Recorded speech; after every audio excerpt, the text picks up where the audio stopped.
Ciao a tutti, oggi fa molto freddo e mi è venuta voglia di mangiare il curry. Andiamo a prepararlo. Questa ricetta è per 2 persone.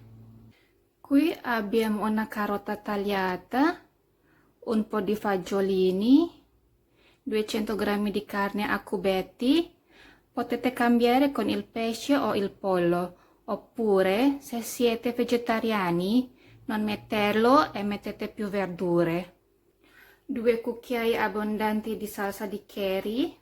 Questa salsa è la salsa indonesiana, ma potete usare la salsa di curry in polvere che trovate al supermercato vicino.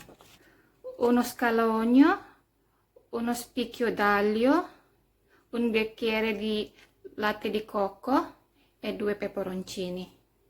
Iniziamo. Prepariamo una padella con un po' d'olio di semi di arachide. Rosoliamo la carne.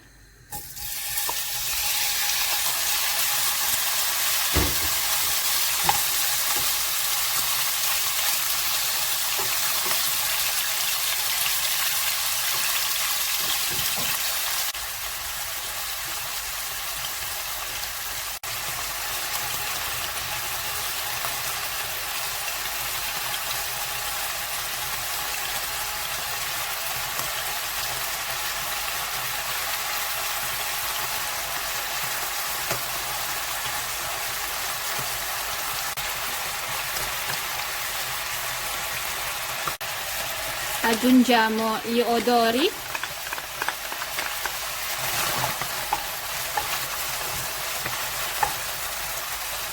e la salsa di curry.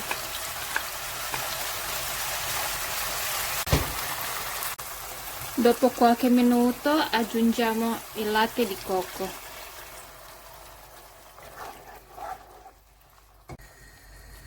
E aggiungiamo un bicchiere d'acqua.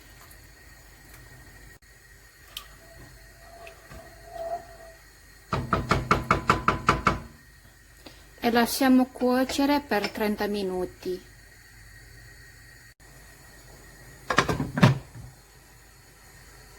Dopo 30 minuti aggiungiamo le carote e i fagiolini.